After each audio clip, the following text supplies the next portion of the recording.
Zeeuwse recreatiesector houdt de adem in. Het is donderdag 23 april. Dit is Zeeland Nu. Mogen toeristen weer naar Zeeland komen? Kantoorambtenaren achter de vuilniswagen. En plan D66 voor een Rijksmuseum. Dag dames en heren. De recreatiesector in Zeeland wacht met spanning af of de coronamaatregelen worden versoepeld. De veiligheidsregio denkt dat daar ruimte voor is, maar duidelijk is nu al wel dat veel maatregelen toch zullen blijven. Zeeland is streng als het gaat om beperkingen voor de recreatie. Verhuurcentrum Breskens heeft zo'n 130 huisjes. Door de vele afzeggingen is de omzet al gedaald met 30%. Als de coronamaatregelen zo strikt blijven als nu, dan gaat het de verkeerde kant op. Voor deze tak van business, en ik denk in meerdere takken van business waar eigenlijk Zeeland op draait, zoals ook horeca, dan denk ik dat dat voor een heleboel bedrijven dat die het einde van het jaar niet gaan halen. En voor u? Wij kunnen dit tot het einde van het jaar wel uithouden, maar dan begint het bij ons ook heel veel pijn te doen. Zeeland is een van de weinige regio's in Nederland waar toeristische overnachtingen verboden zijn. Daar komt misschien verandering in. De veiligheidsregio Zeeland is vandaag en morgen in overleg met de recreatiesector om te kijken of versoepeling van de coronamaatregelen mogelijk is. Het gaat niet helemaal opengegooid worden, maar we gaan wel een stapje op weg om weer gezonde sectoren te krijgen en de zorg niet te veel te belasten. En ook om te zorgen dat die ondernemers weer kunnen ondernemen. Ja, er ligt ook een belangrijke opdracht bij hun. Want zij zullen, als er capaciteit verdeeld moet worden, dan zullen zij daar zelf in mee moeten denken. En dat hebben ze gezegd, dat gaan we doen. Wij hopen dat de veiligheidsregio naar de situatie individueel kijkt en eigenlijk de landelijke normen gaat aanhouden. Ik bedoel, je zit hier bijvoorbeeld nou op een park, we verhuren huizen. De 1,5 meter samenleving is gewoon gegarandeerd hier. Eigenaren van vakantieparken, campings en huisjes snakken naar meer ruimte om te ondernemen. Want als de coronamaatregelen en de lockdown nog langer duren, dan gaan ze financieel kapot. Voor meer duidelijkheid moeten ze wachten tot morgen, want dan neemt de veiligheidsregio Zeeland een besluit. En als we kijken naar de cijfers van coronabesmettingen in Zeeland, is er helaas opnieuw een sterfgeval te melden als gevolg van het virus. Daarmee komt het aantal coronadoden in Zeeland tot nu toe op 50. Daarnaast zijn er opnieuw 2 mensen in Zeeland met het virus opgenomen in het ziekenhuis. En Middelburgse ambtenaren die normaal achter hun bureau zitten, gaan deze weken naar buiten. Ze helpen bijvoorbeeld de vuilophalers die het druk hebben. Want omdat veel mensen door coronamaatregelen thuis zitten, zijn de kliko's overvol met bijvoorbeeld tuinafval. Een van de ambtenaren die bijspringt op de vuilniswagen is Jan Marijs, coördinator handhaving bij de gemeente.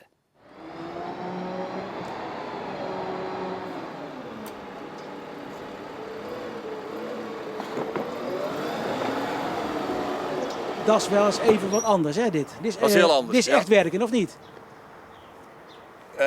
Dit is makkelijker uit te leggen dat het werken is dan mijn kantoorwerk, moet ik zeggen. Dus ja. En ik denk dat de burger er ook meer aan heeft om dat ik nu het huisafval ophaal, dan dat ik thuis achter mijn bureau een beleid zit te schrijven. Dat kan nog wel even wachten, dus ik denk dat hier meer urgentie ligt. Maar het is wel drukker.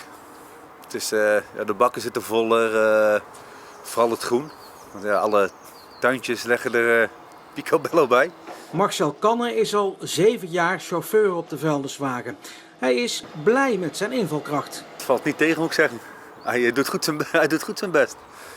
Ja, ik probeer gewoon mijn best te doen en hem zo goed mogelijk te helpen. Dus misschien dat hij goede aanwijzingen heeft gegeven. Maar Marijs heeft genoten van zijn invalwerk, maar hij hoopt wel dat de situatie in het land snel weer normaal wordt. En ik snap aan één kant dat we nog steeds bepaalde maatregelen moeten hebben. Aan de andere kant ga ik wel steeds meer voelen dat ga ik me afvragen hoe lang nog. En ga ik bij mezelf, en ik hoor het ook om me heen, toch wel kan het niet wat minder.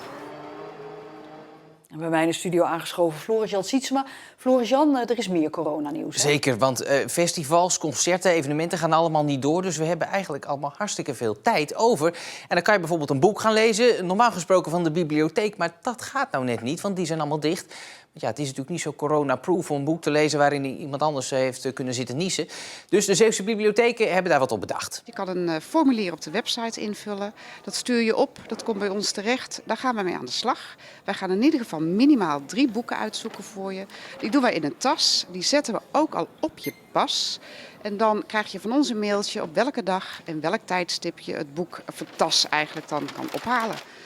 En het terugbrengen, hoe werkt dat dan? We hebben een boekenbrievenbus. Daar kun je gewoon door de brievenbus je boek inleveren. Die blijven dan 3 dagen in quarantaine. En dan gaan we ze verwerken, van je pas afhalen. En dan kan iemand anders hem weer lenen. Ja, dat is toch een beetje een soort cadeautje, hè? Maar als je het daar dan ook voor heeft... Ook in deze tijd, heel veel mensen zijn jarig, hè? Ja, en we hebben al heel veel initiatieven gezien, vooral voor ouderen. Maar ja, jongeren zijn natuurlijk ook gewoon jarig in deze tijd. En ja, wat doe je dan? Want als niemand mag komen, heb je wel een erg rustige verjaardag. Hoewel in Vlissingen was het niet zo rustig.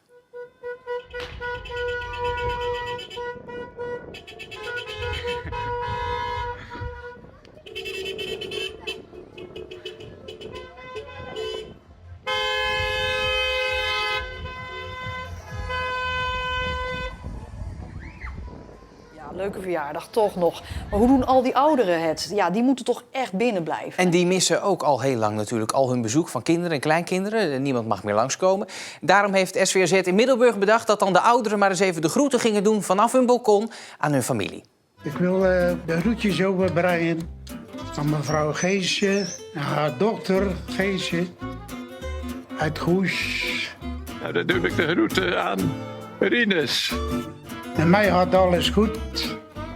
En ik hoop dat alles weer normaal mag worden. Ik groet ook aan alle kinderen en de kleinkinderen. En vooral ook aan Brigitte, die het moeilijk heeft. Joke en Wim, Jan en Vera. Liefst en groeten voor allen mijn lotgenoten, ook de jongelui. De hartelijke groeten aan Erik, Pim en Mark. En de rest van de familie. Leen en Beppe Leiden. En Maatje en Frans. Een groet, met mij gaat alles goed. Dag hoor. Ja, en meer van dit en ander corona-nieuws natuurlijk in ons liveblog op de website omroepzeeland.nl. Floris-Jan, dankjewel.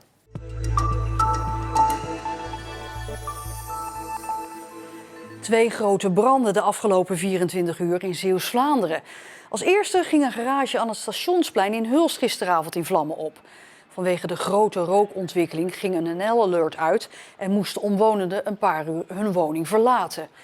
En vannacht was het opnieuw raak toen een schuur in Nieuw-Namen in de brand vloog. Daarbij is asbest vrijgekomen. Trekken 120 miljoen euro uit om van de leegstaande machinefabriek in Vlissingen een Rijksmuseum te maken. Dat zegt D66 in Zeeland. Het wordt een hele moderne plek met als trefwoorden eigenlijk kunst, wetenschap, architectuur, een culturele hotspot. En die 120 miljoen die moet komen uit de compensatie voor de marinierskazerne, vindt D66.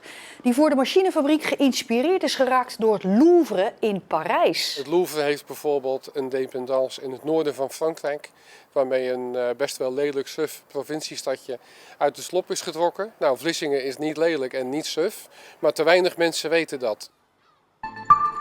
Een zendmast aan de Zwanenburgseweg in Vlissingen is afgelopen nacht in brand gestoken. De politie roept getuigen op zich te melden. In Nederland zijn er de laatste tijd tal van dit soort branden. Die zouden worden gesticht door tegenstanders van het 5G-netwerk. Dat volgens hen schadelijk zou zijn voor de gezondheid. Minister Grapperhaus was eerder al woedend over deze brandstichtingen die het contact tussen hulpdiensten belemmeren. Het Zeeuws platform Stralingsrisico wil ook niks weten van brandstichting in zendmasten. De jeugdvoetbalopleiding Zeeland is ook de komende jaren samenwerkingspartner van Sparta Rotterdam. Het bestuur van zowel de JVOZ als de Rotterdamse voetbalclub hebben vandaag hun handtekening gezet onder een akkoord voor de komende 3 jaar. Ja, daar zijn we heel blij mee. Het is een compliment denk ik ook voor de opleiding hoe we bezig zijn. We hebben de afgelopen periode denk ik echt stappen gemaakt. En daar hebben we met z'n allen, met heel de staf en alle mensen eromheen, hebben we er heel hard voor gewerkt. En dit is eigenlijk een succesje. Niels Slager weet wel waarom de samenwerking tussen JVOZ en Sparta doorgaat. Ja, nou ja, goed, als je kijkt naar Sparta, dan levert het goede spelers op. De Zeeuwse talenten die gaan het daar.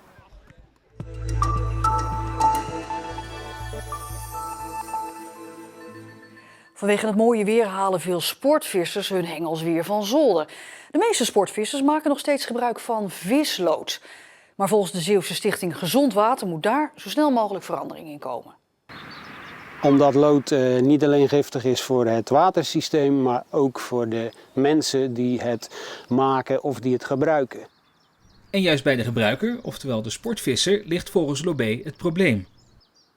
Omdat alle sportvissers alleen maar lood kennen als een vismateriaal. In hengelsportwinkels wordt bijna alleen maar lood verkocht. En een heleboel sportvissers maken hun lood zelf. In 2018 hebben verschillende organisaties, waaronder Sportvisserij Nederland, een overeenkomst getekend. De zogenoemde Green Deal, om het gebruik van lood te stoppen. Het streven is om in 2027 het lood volledig uit te bannen. Lood is een zeer zorgwekkende stof die per direct eigenlijk uitgebannen moet worden. Wat u betreft moet er een verbod komen. Hoe eerder, hoe beter. Sportvisser John Kesterlo uit Koudekerke deelt de mening van Lobé en maakt zelf al jaren geen gebruik meer van lood. Ik ben in 2016 begonnen met loodvervangers. Dus met de ijzervarianten. Waarom? Omdat ik vind dat lood, het is gewoon vergif. Het is gewoon een waterbezwaarlijk materiaal. Het lost op in het water. Vissen krijgen het binnen. Mensen die zwemmen krijgen het binnen. En ik vind het gewoon belangrijk dat mijn kleinkinderen, als ze hier willen varen en lekker willen zwemmen en een visje willen vangen, dat ze dat gewoon op een gezonde manier allemaal kunnen doen. En wat let mij dan om dat eerste stapje daar niet in te zetten? Op zijn charterboot laat hij zijn klanten ook kennis maken met allerlei loodvervangers. De bak met de loodvrije materialen staat op de motorkap. Mensen mogen daarin kijken. Die hebben zoiets van, hé, wat is dit? Dit hebben we nog niet gezien. Ik bied ze dat aan van, goh, laat je lood lekker in je tas. Ga ermee aan de slag. Kijk hoe het vist. En aan het einde van de dag blijkt dan toch vaak dat men vindt, dit vist heel erg lekker. En dan zijn ze om? En dat hoop ik dan. Ja. Als dat het resultaat is, dan ben ik daar heel blij mee. Dan is het gewonnen. Ja. Het zijn bijna zomerse dagen, ook al is het nog maar april. In Zeeuws-Vlaanderen werd het vandaag 23 graden. Af en toe een wolkje de komende dagen, maar het blijft overwegend zonnig. En misschien na het weekend weer een regenbui. En tot zover deze Zeeland Nu. Zometeen trots op Zeeland. En ook nog tussendoor het uitgebreide weerbericht voor de provincie voor de komende dagen.